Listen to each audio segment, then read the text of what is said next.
¿qué es la debida diligencia? Levanten la mano los que estén familiarizados con el proceso de debida diligencia. ¿Sí ven? Casi todos. Realmente esto se ha convertido en algo supremamente natural de hablar, algo muy que está dentro del día a día en nuestras operaciones, pero muchas veces no sabemos hasta qué nivel de profundidad tenemos que hacer una debida diligencia o cómo podemos hacer una debida diligencia de la mejor manera. Entonces, ¿qué es la debida diligencia como tal? Identificar y analizar las contrapartes con las que nosotros trabajamos. ¿Cuáles son las contrapartes? Porque muchas veces también nos quedamos en que son los temas de contratación. Y la debida diligencia va mucho más allá de los procesos de contratación. Tenemos que hacer debidas diligencias a las contrapartes con las que hacemos nuevos negocios. Si vamos a adquirir una compañía, tenemos que ir mucho más profundo. Si vamos a hacer procesos de venta, tenemos clientes, tenemos que hacerle la debida diligencia. Si vamos a hacer, y como les voy a mostrar al final, procesos, por ejemplo, que utilizamos buques, barcos a nivel internacional, tenemos que hacer procesos de debida diligencia. A todo aquello con el que nosotros tengamos un tipo de interrelación, tenemos que hacerle un proceso de debida diligencia. ¿Cómo se hace el proceso de debida diligencia? Primero identificamos las contrapartes. ¿Cuál es el contexto de cada una de esas contrapartes con las que yo voy a analizar? Entonces volvemos a lo que les acabo de decir. Si es un cliente, si es un proveedor, si es un empleado, cada contexto de cada contraparte es completamente diferente y a la luz de cada contexto es que yo tengo que hacer una debida diligencia y sobre todo identificar la contraparte. ¿Qué información le tengo que pedir? Ya dentro de cada una de las compañías debemos tener analizado o un checklist dentro de cada uno de esos contextos qué información tenemos que pedir. Luego de identificar y solicitar la información que tengo que hacer, revisar las fuentes de información. Ya voy a hablarles de ejemplos concretos, pero este punto de revisar fuentes de información es fundamental porque a veces nos quedamos o tendemos a quedarnos en fuentes de información que son las típicas. No, yo ya revisé listas listas restrictivas. Eso no es todo. Eso no lo es todo. Por el contrario, eso casi que es nada. Luego, ¿qué viene? La evaluación. ¿La evaluación de qué? De las señales de alerta o de los resultados que surjan del proceso de debida diligencia. Entonces, si hasta aquí recapitulamos un poco, yo identifico la contraparte, solicito información, tengo unos documentos que me permiten pedir información. Luego de eso voy a revisar todas las fuentes de información que tengo disponibles y después de eso voy a evaluar los resultados. Los resultados me pueden salir limpios, definitivamente no hay nada, o me pueden salir con unas señales de alerta.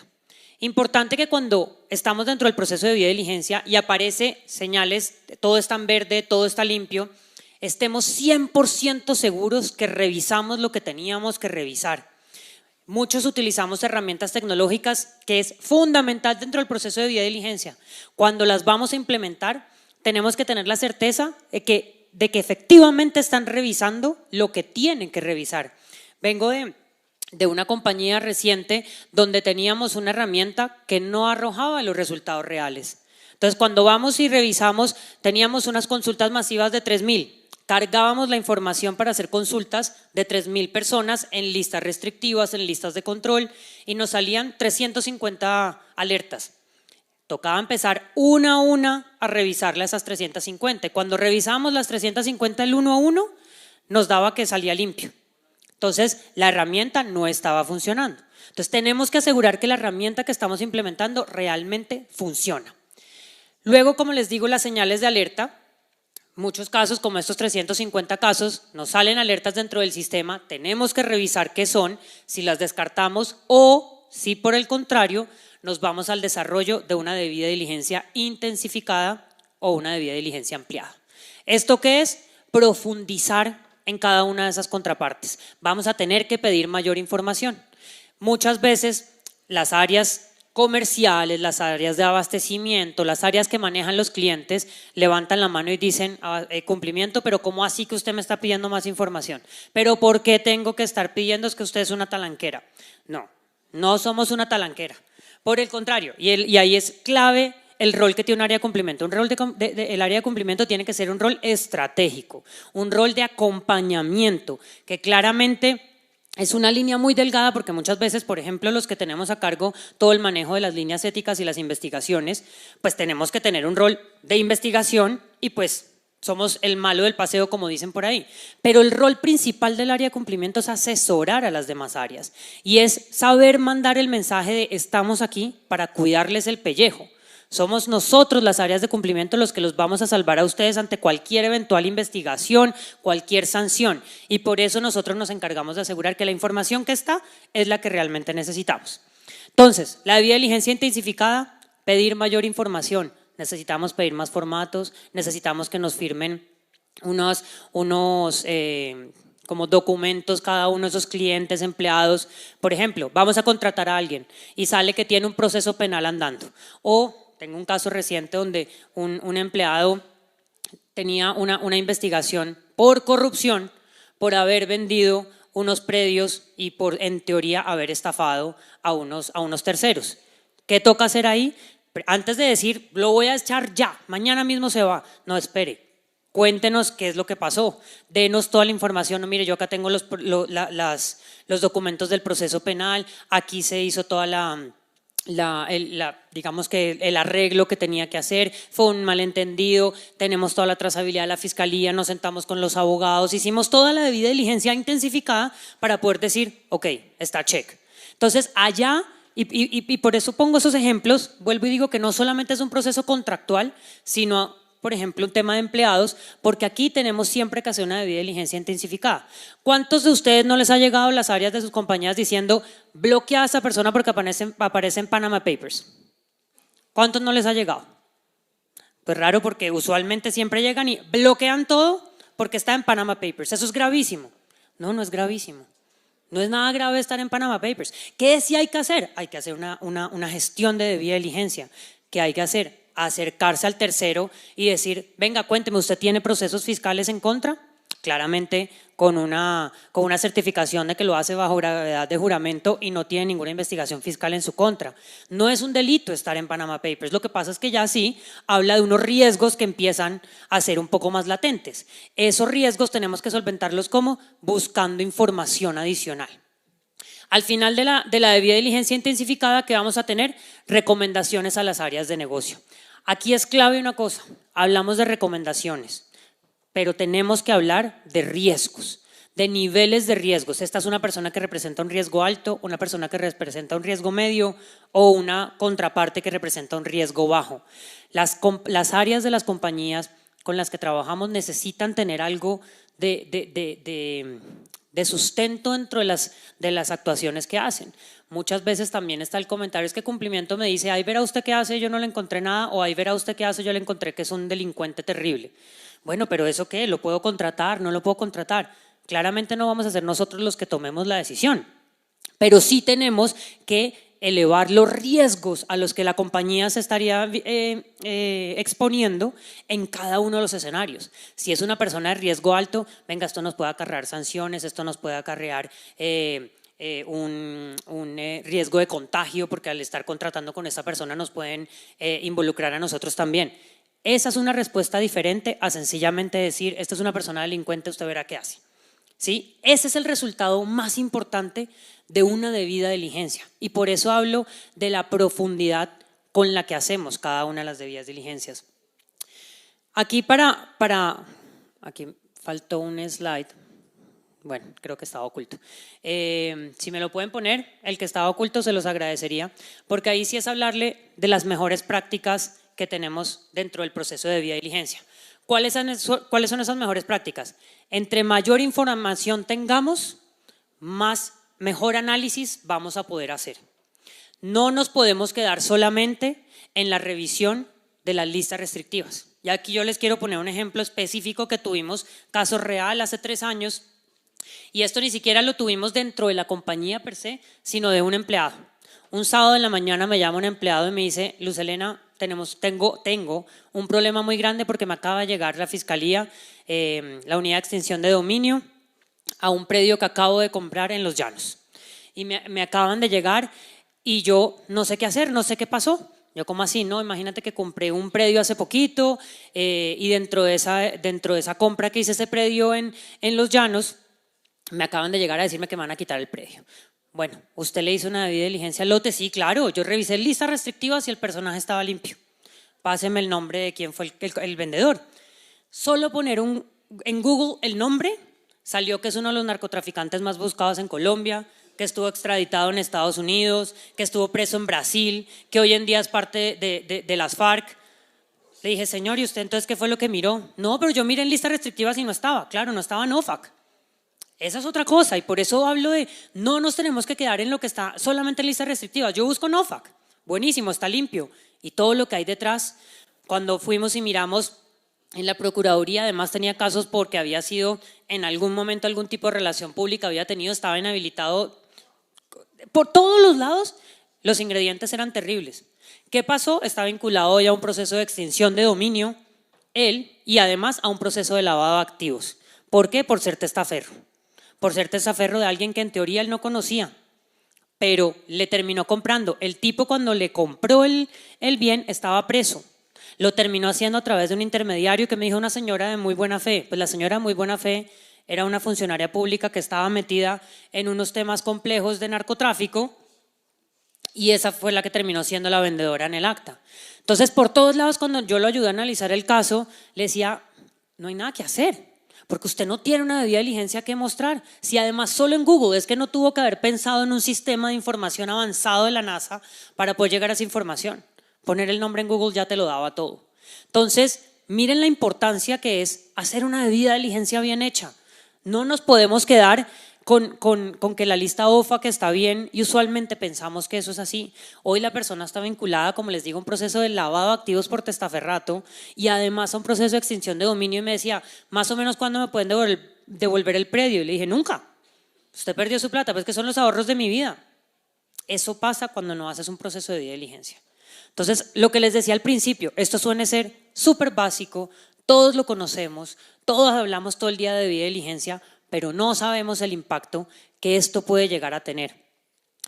Se requiere una alta capacidad de análisis y criterio en la verificación. Eso también es fundamental. Si yo voy a poner a que alguien nuevo en la organización haga los análisis de debida diligencia, lo mínimo que yo debo hacer es asegurar una capacitación adecuada. Yo tengo que capacitar a las personas, mandarle un curso, qué es la debida diligencia, que venga un escenario de estos, qué es lo que tengo que mirar. Yo dentro de la compañía debo tener unos procesos específicos de mire esto, mire la fiscalía, mire la procuraduría, mire la contraloría, mire la lista OFAC, mire todas las listas que usted tiene que revisar, pero además por lo menos mire Google, mire medios de comunicación. ¿Qué es, hasta qué nivel de profundidad tengo que hacer y qué pasa si me sale una alerta? Si de un momento a otro me dicen el proceso de diligencia, bloquearon a la empresa que es mi dueño, por ejemplo, para un grupo empresarial. Entonces, una de las filiales dicen, bloquearon a la empresa porque esta empresa tiene una sanción ambiental, pero es su dueño. Usted no puede estar bloqueando a su dueño porque en algún momento le pusieron una sanción ambiental. Tiene que hacer un proceso de debida diligencia y eso sí es fundamental. También tenemos que hacerlo para nuestros dueños, para nuestras filiales, pero digamos que en teoría debemos tener eso bien soportado, bien argumentado y en los procesos de monitoreo que tenemos como compañías corporativas, pues eso es lo mínimo que nosotros tenemos que estar asegurando, entonces no debe ser una sorpresa que salga algo en contra de una filial, pero tenemos que tener criterio. En algún momento también, Luz Helena, en el proceso de diligencia salió que no podemos pagarle a Electricaribe y nos va a cerrar la operación. Le decía, bueno, pero ¿hay alguno otro que le va a prestar el suministro de energía en la costa? No, nadie. Entonces, ¿qué hacemos? Claramente, insisto, hay que tener criterio. El proceso de diligencia lo tenemos que hacer. Claro, Electricaribe podría tener todos los problemas que pudiera tener, pero es un servicio público que tenemos que pagar y que es el único que lo ofrece. Entonces, esto lo digo para asegurar que necesitamos un criterio en la evaluación de un proceso de diligencia y las personas que lo estén haciendo requieren de la capacitación necesaria para poder atender esto y asimismo requieren de la facultad para poder levantar la mano y decir, venga acá, ¿qué más hacemos? Esto puede ser una decisión más colegiada, es que tengo que ir donde mi jefe, es que el oficial de cumplimiento tiene que estar más involucrado, sin duda alguna, por eso el criterio es fundamental. No toda la información es buena o mala por sí sola, no podemos estar revisando solo, volviendo al ejemplo de la lista OFAC, si la lista OFAC está bien, pero ¿y todo lo demás? ¿Qué es lo que me dice? Se requiere un análisis en función del contexto, se requiere validar la calidad de los datos. ¿Dónde estoy sacando yo la información? ¿Lo saqué, por ejemplo, en medios de comunicación del Tiempo o lo saqué de un confidencial del periódico, no sé, de Leticia, pues hay que entender un poco, y no estoy despreciando ni desmenorizando a Leticia, sino que hay que entender los contextos. Si de pronto la compañía es nacional, pues, o si es una compañía local que de pronto en Leticia sí pueda tener la información. Entonces necesitamos asegurar esa calidad de datos y además tener el contexto. Consulta de listas restrictivas no equivale a debida diligencia, creo que ya les di un ejemplo muy claro de eso. La debida diligencia debe ser un proceso permanente y recurrente. Nosotros tenemos que asegurar como áreas de cumplimiento que no solamente verificamos a la persona o a la empresa cuando ingresa a nuestra relación laboral, sino que lo tenemos que hacer de manera recurrente. Tenemos que hacer los famosos monitoreos. Entonces, ¿cómo monitoreamos? Lo podemos hacer a través de herramientas tecnológicas. Montamos en una base de datos 5.000 datos, 20.000 datos, todo lo que nosotros tengamos de proveedores, clientes, empleados, aliados estratégicos, agentes aduaneros, en fin, todo lo que realmente sea relevante para mi operación, lo cargo en esa herramienta y ahí me va saliendo información. Pero además de cargarlo en eso, ¿yo qué más tengo que hacer? Hacer monitoreos, por ejemplo, de jurisdicciones.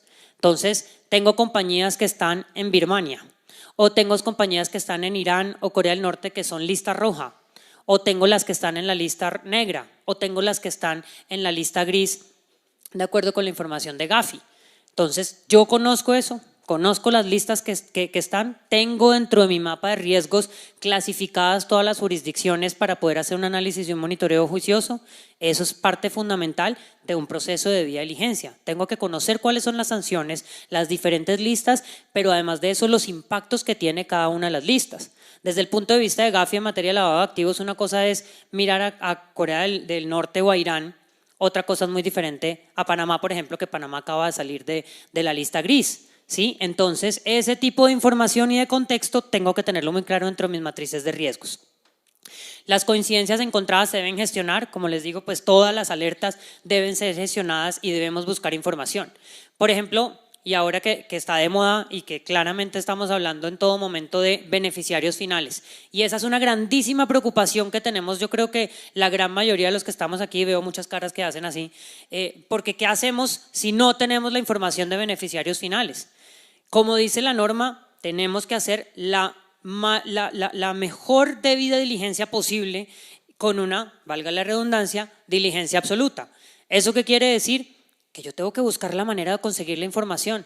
Si la primera vez que yo mando el formato de beneficiarios finales me dicen que no, ok, perfecto, listo, igual te lo apruebo.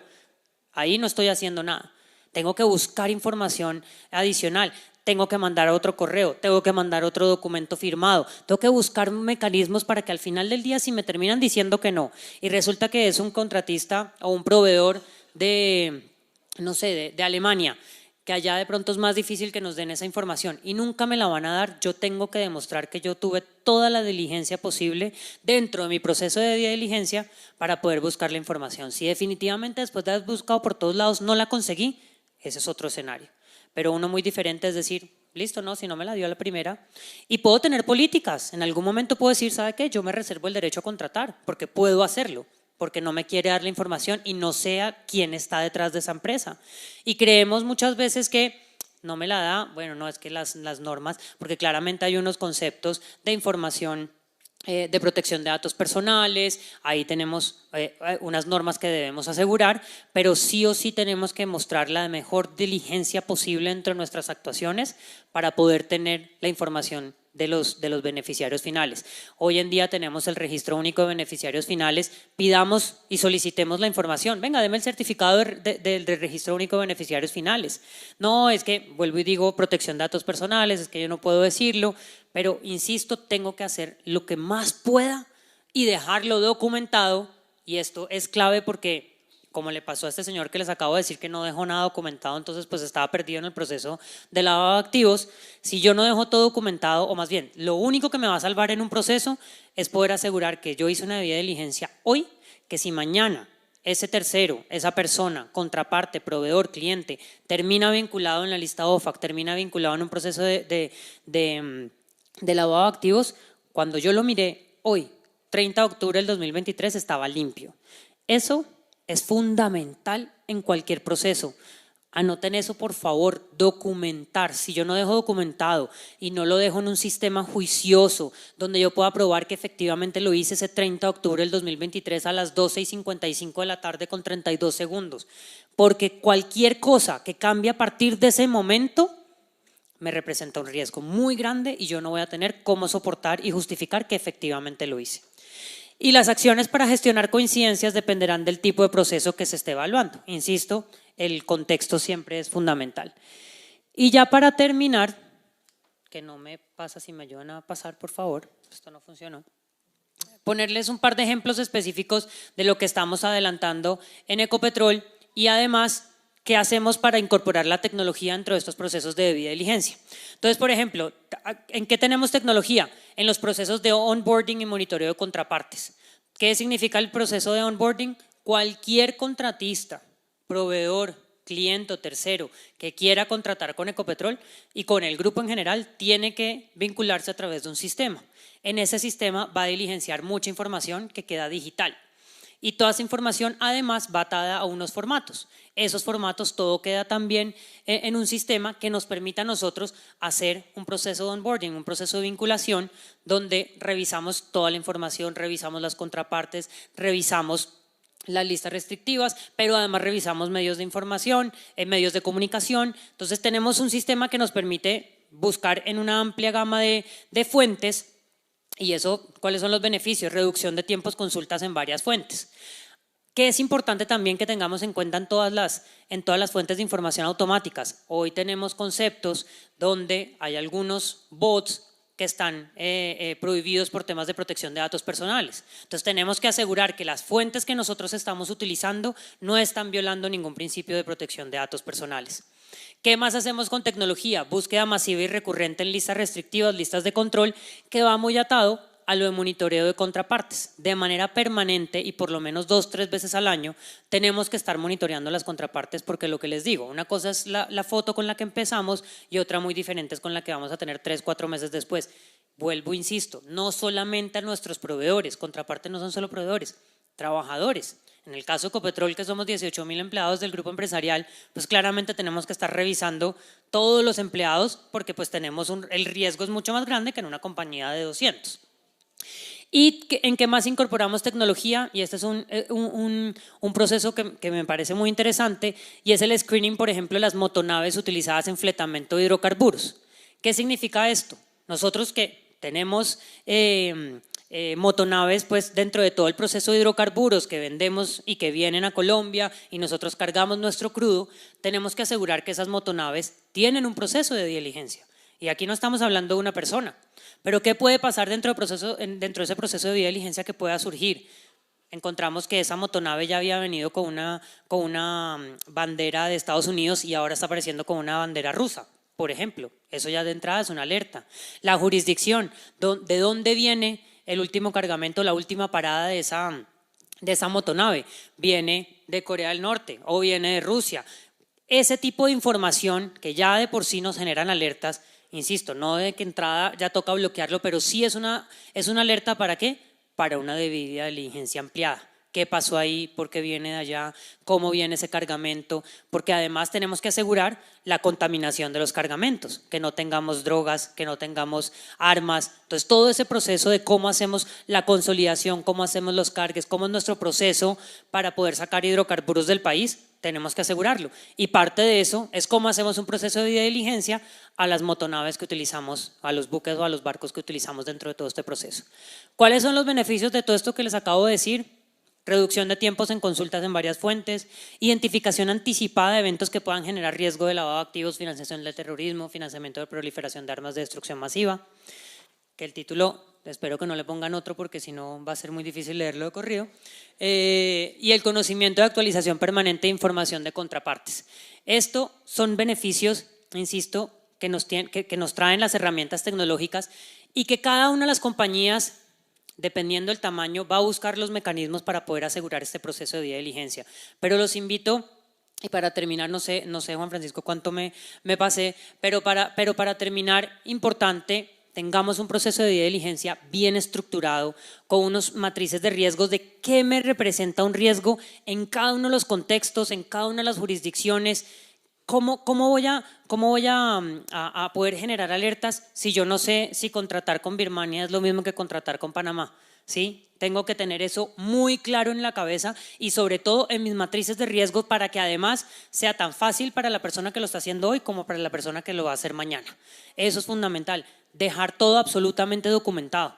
Insisto, si no tenemos documentado esto, no vamos a hacer absolutamente nada. Siempre tener dentro de los sistemas unas carpetas bien organizadas, todas las debidas diligencias. Si lo tenemos en correos electrónicos, la trazabilidad del correo electrónico de quién lo solicitó, cómo lo solicitó, por qué lo solicitó. Ese proceso es fundamental. Y luego, las recomendaciones que emitimos a las áreas, siempre basadas en riesgos. ¿Qué riesgos somos los que estamos previniendo? Y al final del día, ¿cuál es el entregable final del área de cumplimiento? Creo que eso era lo que les quería contar el día de hoy. Debida diligencia clave, que no nos quedemos solamente en lista OFAC, que no nos pase lo que le pasó a este señor que hoy en día está en ese proceso. Muchas gracias.